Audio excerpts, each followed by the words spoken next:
Cost segregation is a process, it's kind of a combination engineering accounting process where you look at a building and you can segregate out the components of the building that, according to the IRS, have a shorter useful life. A building, say a commercial building, the IRS says this has a useful life for tax depreciation purposes of 39 years.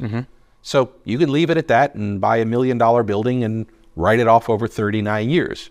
Well, you know, that $50,000 a year write-off on that, it's something, it's not, but, you know, over 39, 40 years, it doesn't give taxpayers the full benefit. However, a cost segregation study comes in and says this $1 million building consists of all kinds of little components, and they go through a full study and they segregate out components of the buildings that according to the IRS have a shorter life and can therefore be depreciated over a shorter time period. Now, with cost segregation over the last several years, there's also another big benefit.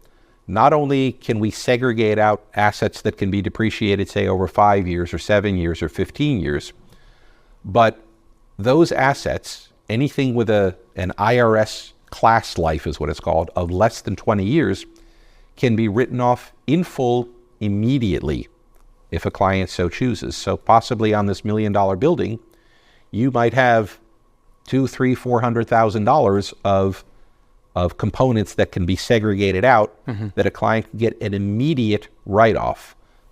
We have one client, the first client that I spoke about earlier that that was responsible for you and I meeting in the first place. He got involved in, I think, 4 different DSTs. That's correct. With Kingsbarn. Kingsbarn does cost segregation on its DSTs as a standard practice without anybody having to say, gee, you should think about it. You guys are already on it. This is part of what you do. So cost segregation was done on all 4 of his properties, and he has enough depreciation carried over to make him a non-taxpayer for about the next 3 or 4 years. That's huge. It is. It is. And he was not a non-taxpayer in his prior real estate that he exchanged into the DSTs. He had a decent amount of income and a hefty amount of tax.